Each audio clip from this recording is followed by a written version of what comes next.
कर रहे हैं।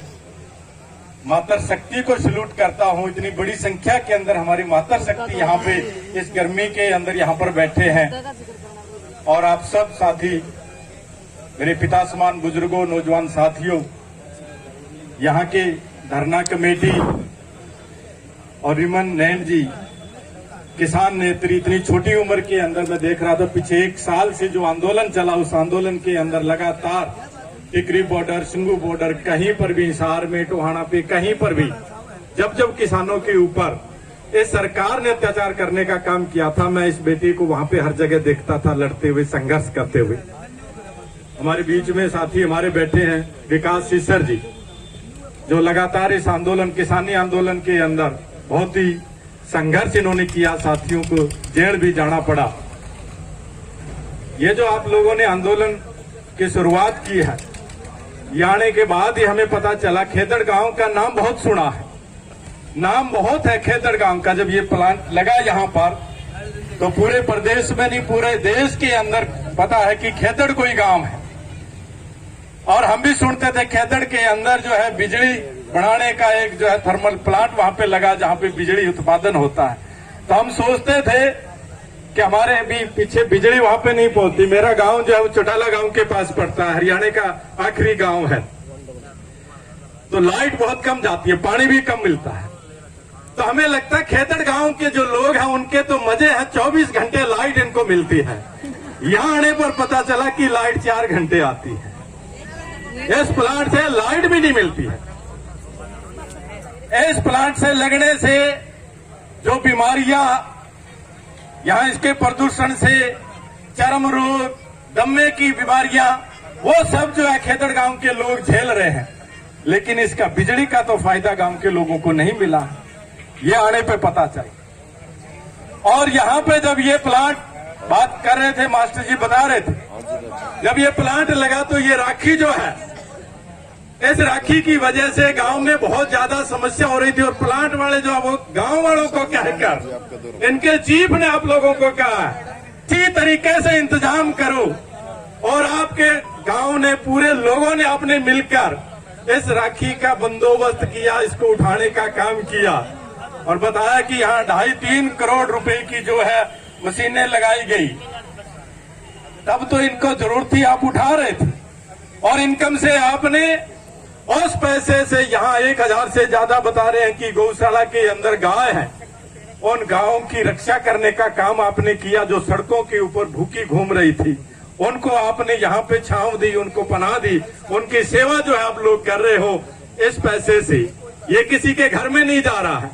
और जब ये इनकम बढ़ गई तो कुछ लोगों के मन में लालच आ गया है, लालच आ गया है कि ये ठेका हो जाए, ये कमाई हम कर ले, ये कमाई गौशाला में क्यों जा रही है, यही रोड़ा, और तो कुछ नहीं है। अगर यह कमाई ना हो रही होती तो किसी ने टेंडर नहीं लेना होता, किसी ने ठेका नहीं कटवाना होता। ये तो दिख गया इनको, पैसे आपने लगाए, और जब आप कमाई का साधन दिखने लग गया तो लालच इनके मन में आ गया है। ये जो प्लांट लगा था यहाँ पे, ये आप लोगों के पैसे से लगा है, ये देश की जनता का पैसा है, उस पैसे से ये प्लांट यहाँ पे लगा है। और ये प्लांट लगने के बाद में अब इन्होंने अडानी को दे दिया है, अडानी को दे दिया है। अब ये प्लांट, इसका आधे से ज्यादा जो मालिक है अडानी है इसका। बिजली के जितने प्लांट लगाए ये सारे कॉरपोरेट को दे दिए इन्होंने। और अब बिजली की जो मारामारी हो रही है, अब वो अडानी से मीटिंग कर रहे हैं।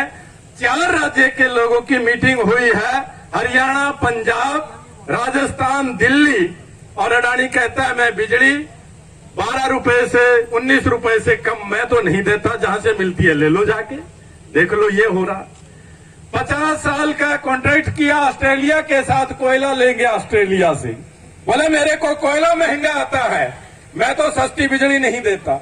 इसलिए बार बार जो है हम ये कहा करते थे कि ये चीजें सरकार के अंदर रहेगी, ये सरकार ही रहेगी, तभी हमें इनका फायदा होगा। जिस दिन ये प्राइवेट हो जाएगी उस दिन हमें इसका फायदा नहीं होगा। इसलिए ये तमाम जो संसाधन है, जो कमाई के साधन है, वो सारे साधन जो है ये सरकारें प्राइवेट को दे रही है, कॉरपोरेट को दे रही है। और इस सरकार को कहते हैं कि अभी यहाँ बोल रहे थे 13 दिन हो गए बैठे बैठे रहने से कुछ होता नहीं है, करड़े कदम उठाओ, यहाँ कोई सुनता नहीं है। भाई 13 महीने दिल्ली की उन सड़कों के ऊपर बैठे थे, तब भी कहते थे बोले यहाँ बैठने से क्या होता है। तब क्या करते, बैठे रहो, और बैठने वाले जीत के ही उठते हैं। जो बैठना सीख गया वो जीत के ही खड़ा होगा। तो बैठे रहने से जीत हमारी हुई। 13 महीने तक जो संघर्ष किया उससे हमने देखा, कहते हैं ये मोदी है, मारने वाला नहीं है। हमने देखा इस मोदी के मुंह में हाथ डाल के दांत ही नहीं है, ये सिर्फ भौंकने का काम जानते हैं, काट नहीं सकते ये। और ये हरियाणा वाला खट्टर क्या है, इसको तो आप, हमारी माता शक्ति इतनी बैठी है, ये तो झुका देंगे, ये भी झुक जाएंगे। आपकी बात को इनको मानना ही पड़ेगा, इनके पास और कोई चारा नहीं है। क्योंकि आपका गांव यहाँ पे है, प्लांट यहाँ पे लगा है, और उस गेट के आगे आप आके यहाँ पे बैठ गए हो, आपको रोकने वाला कौन है? आपका गौशाला जो है, इस गौशाला की चर्चा सब जगह है। और आज ये लड़ाई सिर्फ इस बात की नहीं है कि गौशाला के लिए यहाँ पे जो राखी उठाई जाती है उसको बचाना, टेंडर न होना, ये आपके गांव की इज्जत का भी सवाल है। आपके गांव की गौशाला को लोग देखते हैं, आपके गांव का नाम बहुत बड़ा है, इसकी इज्जत का भी सवाल है। इसलिए लड़ाई जीतना और भी ज्यादा जरूरी बन जाता है। गौशाला तो हो सकता है, आप यहाँ पे किसान बैठे हो, आप सब जो लोग हैं अपनी अपनी जमीनों से, अपने अपने खेतों से यहाँ पे चारा देके उन गौओं को तो पाल लोगे। लेकिन ये जो जिस तरीके से तानाशाही इनकी है और गांव की इज्जत का सवाल है, इसलिए इस लड़ाई को जीतना बहुत जरूरी है। आप अपने आप को अकेला ना समझे, पूरे हरियाणा प्रदेश के जो लोग हैं वो आपके साथ हैं। पूरा है, किसानों को आपके बीच में लेके आएंगे, जो भी आप आदेश करोगे आपके संघर्ष में आपके साथ है। ये जो संघर्ष का रास्ता है, यही रास्ता मुक्ति का रास्ता है। आज हालात जो हमारे बढ़ते जा रहे हैं दिन ब दिन, आज हमारे रोजगार हमसे छीन गए हैं, आज हमारी शिक्षा महंगी हो गई है, हमारा इलाज महंगा हो गया है, तमाम जो चीजें हैं वो कॉरपोरेट को जा रही है। हमारी रेलवे चली गई, हमारी हवाई जहाज चली गई, स्कूल चले गए, हॉस्पिटल चले गए, और ये बिजली के जो यंत्र बने ये भी प्राइवेट हो रहे हैं। और इस एग्रीकल्चर जो सेक्टर, हमारे पास जमीन है, इस जमीन के ऊपर भी कॉरपोरेट की नजर है। आज हमारे देश की हालात जो है दिन ब दिन खराब होती जा रही है। आज भी आप नोट कर लेना, श्रीलंका की आप खबर पढ़ते होंगे, श्रीलंका के अंदर 500 रुपए किलो चावल और 250 रुपए किलो चीनी बिकती है। 2030 में भारत की हालात वो बढ़ने वाली है। कोई भी देश जो है उसकी करेंसी के बराबर 110% जो है वो कर्जा ले सकता है। श्रीलंका ने वो 110% कर्जा ले चुका है, इसलिए उसके हाथ खड़े हो गए हैं। और भारत जो है उस करेंसी के बराबर जो 110% कर्जा मिलता है उसका 90% कर्जा भारत ले चुका है, सिर्फ 20% ही और बाकी बचा है। और ये मोदी और अडानी मिलके ये भी मुझे लगता है 2-4-5 सालों में ये 20% भी पूरा कर देंगे, और उसके बाद हालात जो है हमारे भारत की भी श्रीलंका जैसी यहाँ पे हो जानी है। इसलिए हम सबको आज लड़ाई जो देश के अंदर है वो लड़ाई किसान की और मजदूर की लड़ाई है, क्योंकि किसान और मजदूर उस देश को चलाता है, अनाज पैदा करता है, और इस अनाज से पशु पक्षी इंसान सब लोग जो है वो जिंदा रहने का काम करते हैं। इसलिए इस लड़ाई को सिर्फ यहाँ तक ही नहीं, अभी हमारे बीच में अभी खेड़ी जो है, चोपटा खेड़ी है, वहां पर भी किसान काफी दिनों से बैठे हैं, तहसील के ताला लगाकर बैठे हैं, मुआवजे की मांग को लेकर है।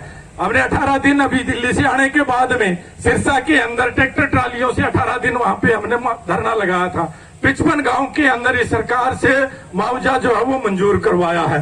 ये सरकार अभी कहते हैं ना झुकेगी नहीं, ये सरकार झुकेगी। ये तो वो सरकार है, एक राजा था उसने किसी को सजा दे दी थी, और सजा ये थी, बोले या तो 100 प्याज खा लो या 100 जूत खा लो। अब उसने सोचा यार जूत खाने से तो अच्छा मैं प्याज खा लेता हूँ, वो 10 प्याज खाने लगा तो उसे खाए नहीं गए, बोले जी प्याज नहीं खा जाते, मेरे 10 करो जूत मार लो। अब उसको जूत मारने लगे, 10 जूत लगे तो बोला दर्द होने लगा, बोला नहीं जूत नहीं खाऊंगा मैं तो प्याज ही खा लूंगा। फिर 10 प्याज खाए, फिर 10 जूत, तो उसने 100 जूत भी खा लिए, 100 प्याज। यह सरकार तो वो है, ये जूते भी खाएगी और प्याज भी खाएगी। पहले तो ये नहीं मानेंगी, लेकिन बाद में सब कुछ मानेगी। ये सरकार मानेगी। आपकी जो ताकत है बहुत बड़ी ताकत है। आप लोग इस लड़ाई को मजबूती के साथ और शांतिपूर्ण तरीके से इस लड़ाई को लड़िए। शांतिपूर्ण जो भी लड़ाइयां लड़ी जाती है वो लड़ाइयां हमेशा जीत की तरफ बढ़ती है, और वो लड़ाइयों की हमेशा जीत होती है। 13 महीने दिल्ली के अंदर जो आंदोलन चला उस आंदोलन के दौरान बहुत प्रकार के लोग आए थे, बहुत तरीके के लोग आए थे। यहाँ पे आके माइक पे कुछ भी बोल देना कोई बड़ी बात नहीं है, कोई कुछ भी कह सकता है। यहाँ बैठने से क्या होगा, चलो इस प्लांट को ये कर देते हैं, इसको फूंक देते हैं, रोड जाम कर देते हैं, इसको आग लगा देते हैं, इसको ये कर देते हैं, पता नहीं क्या क्या कह सकते हैं मन में जो बात आए। क्यों तकलीफ होती है बंदे की, बैठा बैठा सोचता है कि नहीं यार ये कर देते हैं। लेकिन लड़ाई आप बैठे हो, यही सबसे बड़ी लड़ाई है। इसी लड़ाई से, इसी रास्ते से आपकी जीत होगी और हम आपके इस संघर्ष का समर्थन करते हैं। और जब भी आप हमारी कोई ड्यूटी लगाओगे, हम आपके बीच में पहुंचेंगे। कोई बड़ा कार्यक्रम, बड़ा ऐलान आप करते हो, इस बात को लेकर आप हमारी ड्यूटी लगा देना। पूरे हरियाणा भर से जहां जहां संपर्क है, वहां सब जगह से आपके बीच में लोगों को लेके आएंगे। आप लोगों को एक बार फिर क्रांतिकारी सलूट करते हुए, आप लोगों को बधाई देते हुए अपनी बात समाप्त करूंगा। आप लोगों का बहुत बहुत धन्यवाद। जय जनता, जय संघर्ष, इनकलाब जिंदाबाद।